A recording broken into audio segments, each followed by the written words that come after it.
अस्सलामुअलैकुम, this is Syed Jamal Shah with JS learning solutions. आज की इस वीडियो का टॉपिक है एक्टिव एंड पैसिव वॉइस। ये एक्टिव एंड पैसिव वॉइस पर मेरी सेकंड वीडियो है। इससे पहले एक वीडियो ऑलरेडी बना चुका हूँ मैं, और उस वीडियो में मैंने आप लोगों को बेसिक रूल्स बताए थे कि एक्टिव वॉइस के स्ट्रक्चर को पैसिव वॉइस में किस तरह से चेंज करते हैं, और हम पैसिव वॉइस क्यों बनाते हैं उसके भी मैंने आप लोगों को रीज़न्स बताए थे। उसमें हमने तमाम टेंसेस को कवर किया था, और तमाम टेंसेस के हेल्पिंग वर्ब्स के चेंज मैंने एक लिस्ट में आप लोगों को प्रोवाइड किए थे, और उसके बाद फिर हम लोगों ने कुछ उसकी एग्जांपल्स भी की थी। आज की वीडियो में हम मज़ीद आगे बढ़ेंगे और हम देखेंगे कि अगर हमारे पास इम्पेरेटिव सेंटेंसेस हैं या इंटेरोगेटिव सेंटेंसेस हैं तो उनको हम एक्टिव वॉइस से पैसिव वॉइस में किस तरह से चेंज करेंगे। इम्पेरेटिव सेंटेंसेस वो होते हैं जिसमें कोई ऑर्डर हो, कोई रिक्वेस्ट हो, कोई एडवाइस या सजेशंस हो। ये तमाम जो कैटेगरीज़ हैं ये इम्पेरेटिव सेंटेंसेस में आती हैं। लेकिन इसमें हम इस वक्त ख़ास तौर पर हम जो है वो ऑर्डर सेंटेंस और रिक्वेस्टेड सेंटेंसेस को देखेंगे कि उनको एक्टिव वॉइस से पैसिव वॉइस में कैसे चेंज करते हैं। आपके पास जब भी कोई सेंटेंस आ जाए, इसका फॉर्मूला देखिए लिखा हुआ है कि सबसे पहले आप लेट लिखते हैं, फिर ऑब्जेक्ट लिखते हैं, फिर बी, फिर वर्ब की थर्ड फॉर्म। इसकी एग्जांपल्स हैं ओपन द डोर। ये अगर आपके पास सेंटेंस अगर आएगा तो आप इसमें देखिए ऊपर वाले फॉर्मूले को फॉलो करते हुए आप सबसे पहले लेट लिखेंगे, फिर आप ऑब्जेक्ट लिखेंगे। ऑब्जेक्ट इसमें द डोर है, लेट के बाद आपने द डोर लिखा, उसके बाद बी का आप वर्ड ऐड करेंगे, और उसके बाद आप वर्ब की थर्ड फॉर्म लिखेंगे। तो ये जो ओपन द डोर है एक्टिव वॉइस का स्ट्रक्चर, ये जब पैसिव में जाएगा तो ये let the door be open में कन्वर्ट हो जाएगा। सेकेंड एग्जाम्पल है डोंट प्लग दीज फ्लावर्स। इस तरह से भी आते हैं कि जो डोंट से स्टार्ट हों। इस तरह के स्ट्रक्चर को भी आप सेम अंदाज में बनाएंगे, सिर्फ नॉट का इजाफा कर देंगे, और ये बनेगा let these flowers not be plugged. Third sentence है प्लीज़ सॉल्व दिस क्वेश्चन। अब ये देखिए, ये एक इम्पेरेटिव सेंटेंस ऐसा है जिसमें प्लीज़ का वर्ड आ रहा है। जब कभी भी प्लीज़ या काइंडली जैसे वर्ड्स आएँ तो आप प्लीज़ और काइंडली जैसे वर्ड्स को चेंज करते हैं यू आर रिक्वेस्टेड टू में। आपने simple you are requested to लिखा और उसके आगे आपने सेम सेंटेंस लिख दिया। तो please solve this question change हुआ you are requested to solve this question में। ये तमाम के तमाम इम्पेरेटिव सेंटेंसेस थे जिनको हमने देखा कि किस तरह से हमने एक्टिव वॉइस से पैसिव वॉइस में चेंज किया।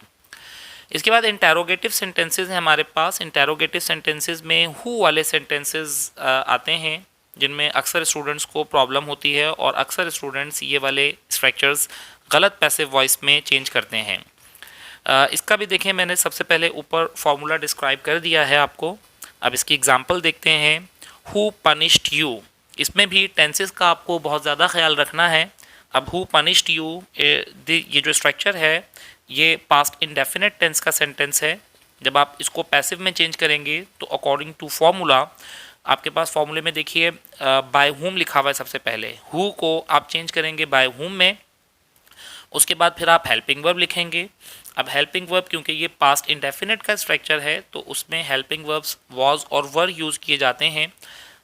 यू के साथ वर आएगा, क्योंकि आगे देखें यू लिखा हुआ है, वर यू, तो यू के साथ वॉज नहीं आता, वर आता है, इसीलिए वर आया। और उसके बाद फिर आप ऑब्जेक्ट लिखते हैं, यू इसमें ऑब्जेक्ट था वो आ गया, और फिर वर्ब की थर्ड फॉर्म पनिश्ड आपने एंड में लिखा। तो हु पनिश्ड यू, जब हमने ऊपर वाला फॉर्मूला जब हमने उसको फॉलो किया तो हु पनिश्ड यू चेंज हो गया by whom were you punished में। इसी तरह की सेकंड एग्जांपल है who was reciting the Holi Quran, और इसको भी हमने जब ऊपर वाले फॉर्मूले के मुताबिक बनाया तो ये बन गया by whom was the Holi Quran being recited. Was और वर के साथ जब आईएनजी वाली फॉर्म आती है तो हम उन्हें वाज बीइंग और वर बीइंग में चेंज करते हैं। पास्ट कॉन्टीन्यूअस है ये। Who reads the newspaper, again present indefinite tense है, तो ये बन जाएगा by whom is the newspaper read. Next है who will arrange the party, by whom will the party be arranged। okay, next sentence है who has completed the task, by whom has the task been completed। तो ये सारे के सारे interrogative sentences, और इसमें specially वो केस है जो हु से स्टार्ट हो रहे हैं। अच्छा, इसमें स्टूडेंट्स मिस्टेक भी करते हैं। जैसे मिसाल के तौर पर who has completed the task है, तो by whom has the task been completed को स्टूडेंट्स बनाते हैं by whom the task has been completed, तो ये गलत हो जाता है। इंटेरोगेटिव स्ट्रक्चर में हमेशा हेल्पिंग वर्ब सब्जेक्ट से पहले आता है, तो ये by whom has the task होगा, द टास्क हैज़ बीन नहीं होगा। सो हैज़ पहले आएगा। इसी तरह से तमाम जितने भी सेंटेंसेस हैं, अगर पहले वाला सेंटेंस देखें हु पनिश्ड यू, तो ये by whom were you punished होगा, by whom you were punished नहीं होगा। अगर इसको आप यू वर पनिश कर देंगे so it would be considered as incorrect structure. Next जो है वो मिक्स्ड कुछ इंटेरोगेटिव सेंटेंसेस हैं, उसकी एग्जांपल्स मैंने आप लोगों के लिए निकाली हैं। इनमें भी स्टूडेंट्स अक्सर कंफ्यूज होते हैं, ठीक है। Let's see, which flower do you like. अब ये देखिए ये हु वाले नहीं है, तो इसमें बाय हुम नहीं आएगा, इसमें जो WH वर्ड है वो एज इट इज आएगा। Which flower do you like, which flower is liked by you. Do you take sugar in the tea, is sugar taken by you in the tea. Next example है do you know him, is he known to you. यहाँ पर भी students mistake करते हैं, is he known by you कर देते हैं। ये एक सेंटेंस ऐसा है कि जिसमें नोन टू यू आएगा, नोन बाय यू इनकरेक्ट है।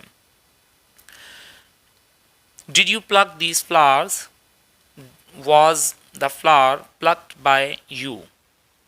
नेक्स्ट है where did you keep my book, where was my book kept by you. हमेशा हेल्पिंग वर्ब पहले आएगा, वेयर वॉज माई बुक होगा, where my book was kept by you गलत होगा। Where will you play cricket tomorrow, where will cricket be played bye you tomorrow. When will they have eaten food, when will food have been eaten by you. अब इसके बाद ये देखिए कुछ और examples मैंने आप लोगों के लिए निकाली हैं प्रैक्टिस के लिए। ये अब तमाम स्ट्रक्चर्स जितने भी थे जो इससे पहले भी मैंने करवा दिए थे आपको वो, और ये जो आज करवाए हैं इसके मिक्स एक्सरसाइजेज हैं। ये एक्सरसाइजेज आप देख लीजिए। He plays football, football is played by him. इसकी आप रीड कर करके जितनी प्रैक्टिस करेंगे ना उतना ज़्यादा आप इसको इम्प्रूव करेंगे। She does not play cricket, cricket is not played by her.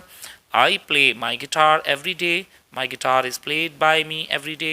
Did I call you, are you called by me, do I know you, are you known to me, why do you eat pizza, why is pizza eaten by you. Next है Rahil was singing a song was being sung by Rahil. Is Raju purchasing mobile right now, is mobile being purchased by Raju right now. They will inform you about it, you will be informed about it by them. I have watched this movie has been watched by me. Have you met him, has he been met by you. Why did he call you, why were you called by him.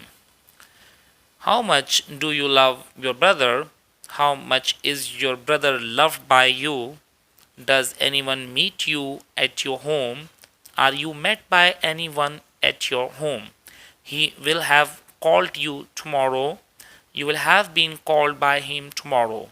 I did not do it, trust me. It was not done by me, trust me. Is the attending is she attending the class today, is the class being attended by her today.